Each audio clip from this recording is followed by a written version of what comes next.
Welcome to the Chevrolet Postgame. Here now, Mike Tirico. The Seattle Seahawks remain tied with the Rams atop the NFC West as they come east and dominate the Commanders 38-14. Our players of the game, one of the reasons they dominated, Sam Darnold was outstanding in his first 17 passes. Jackson Smith-Njigba goes over 100 yards again for the 6th time this year. Leonard Williams leads the defensive charge, and they're standing by live on the field with Melissa. Lots of celebrating down here. I'm going to start with Sam because you had 17 straight completions. What allowed you to have that kind of success? Guys like 11 over here, man. Jack's, the whole squad, all the skill guys, the offensive line blocking, they make it real easy for me. Is it like being a pitcher in baseball, like nobody can say anything to you? Yeah, unfortunately someone did at halftime, and we'll leave him unnamed, but he knows who he is, and I'll just leave it at that. That's getting a laugh from Chris Collinsworth up in the booth. We could hear the fans chanting, the Seahawks fans chanting MVP. What does that mean to you after the long journey and everything you've been through? I mean, yeah, that's great and all. Like, I love these fans, love that they came out. I mean, there's a ton of them here. But it's about the team, and it's about the work that these guys, the work that we've all put in ever since April to battle every single week together, and the resiliency of our team to come out here and work every single week. That's what it's about. It's not about me. And you said Jackson makes your job easier. This is your 6th 100-yard game. Yeah, gotten some cheers. How did you have so much success tonight? My guys, man, my guys. Sam throwing dots out there, O-line protecting, and, just execution. And what about Cooper Kupp? Because he wasn't out there tonight, but what about your connection and how much he was helping on the sideline? Man, he was in my ear this whole week, and it's a blessing to have 10, with us. And, I'm excited for him to get back on the field and us to continue keep this thing rolling. And Leonard, you coming over here because you got a big smile, we got a big tongue wag, you were having so much fun tonight. What is it like to be part of such a dominant defense? It feels amazing. I mean, we obviously have so much respect for the offense. They're doing their thing, but like as a defense, we always want to be the head of the team. We want to be the tip of the spear, and I feel like it starts up front as well in the D-line, and it feels amazing. And you did that tongue wag, right? I told you about that? Yeah, Mike was over there messing with me on the sideline about it. He said they got a slow motion clip of it. Oh, man, that looks kind of crazy. I ain't gonna lie. That's gonna be a meme somewhere. Oh. I love it. All right, congratulations, guys. Thank you. Appreciate it. It's going to be a meme somewhere. What a great performance. And they are so comfortable going on the road. It's 10 straight on the road, extending the franchise record 11-1. Under Mike McDonald as a road team. Big win for Sam Darnold and the Seahawks. Time now for your Peacock Picks of the Week. Watch Jurassic World Rebirth and relive the thrill of the chase. Then stream Devil in Disguise, John Wayne Gacy, that is based on a true story. And we've got NBA Monday for you at 7 Eastern. It is the Timberwolves taking on the Brooklyn Nets. And, of course, Sunday Night Football Final with Jack Collinsworth, Tony Dungy, Rodney Harrison, starting right now on Peacock. And here on NBC, Chris and I will look at the biggest stories from what turned out to be a very eventful Sunday number 9 in the NFL.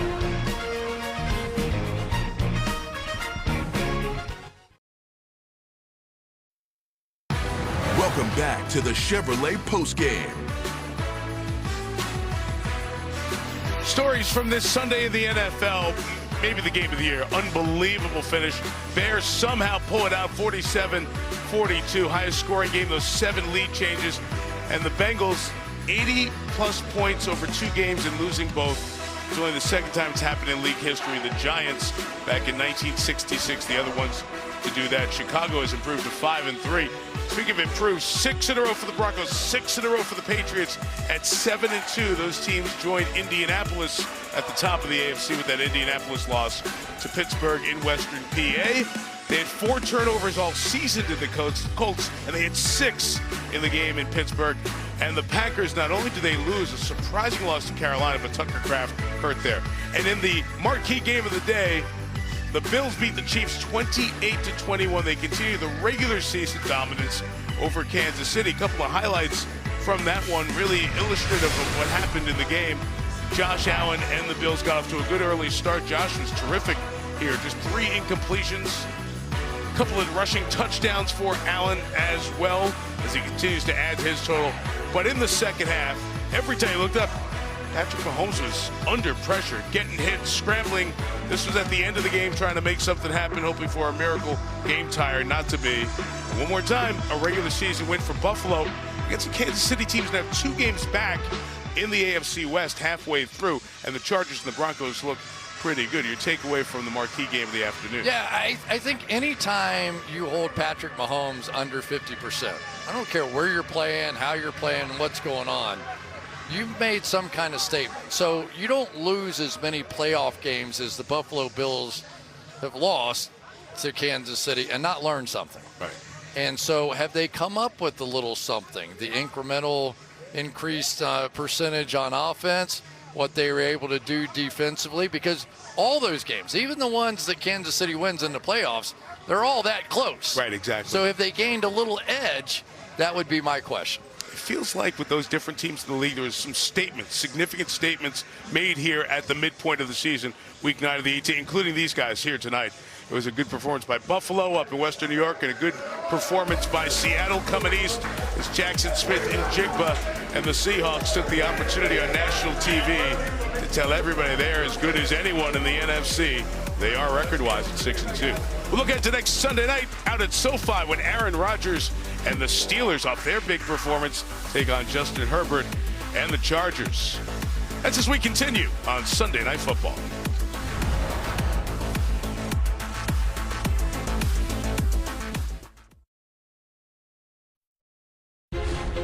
Welcome back to the Chevrolet Postgame.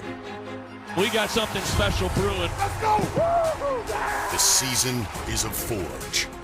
Every week, tests your mettle. TJ Watt slings him down. Only the toughest thrive. What a strike! With so much electricity in the air, it only takes a spark Justin Herbert to be truly explosive. Touchdown, Chargers! Steelers, Chargers, Sunday Night Football. Yeah.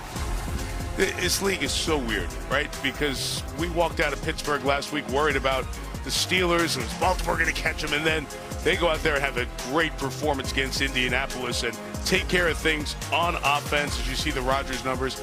And Justin Herbert loses his tackle again as Joe Alt re-injures his ankle. He's carted off, yet he still finds a way to make the plays at the end. Second in the league in passing touchdowns. We'll see those two guys Sunday night at SoFi. Yeah, and, for Pittsburgh, it's always been about defense for me when you talk about the Pittsburgh Steelers.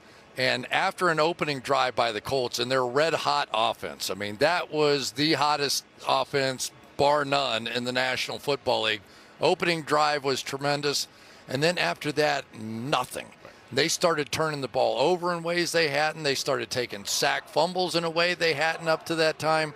And it was the Pittsburgh Steelers that I think they probably envisioned originally this year, which is, let's build around our defense. It's a high-paid defense. We've got a lot of tremendous talent over there, and let's be efficient on offense. Right. And that's what they were.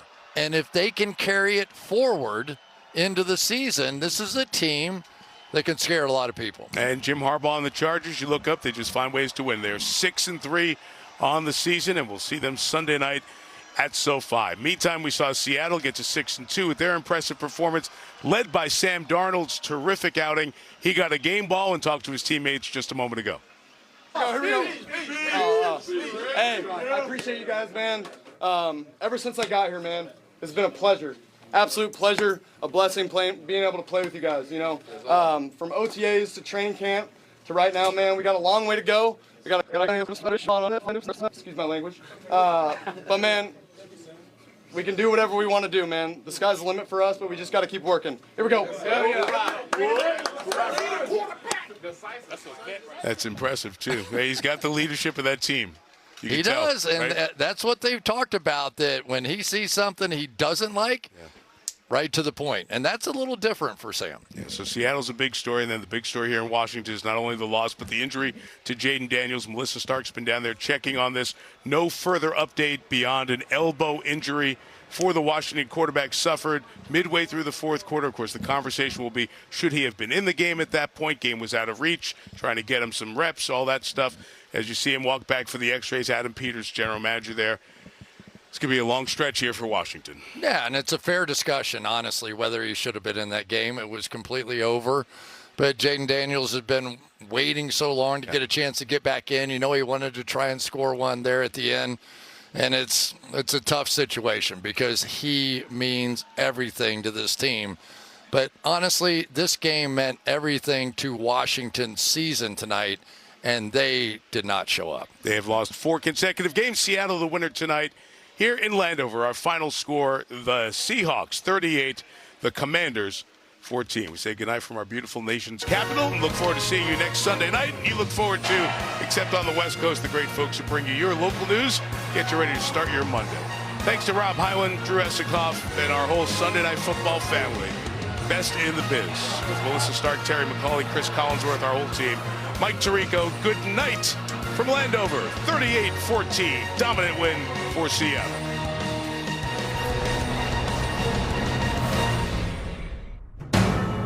NBC Sports, celebrating its 20th season of Sunday Night Football. Thanks you for watching this presentation of the National Football League.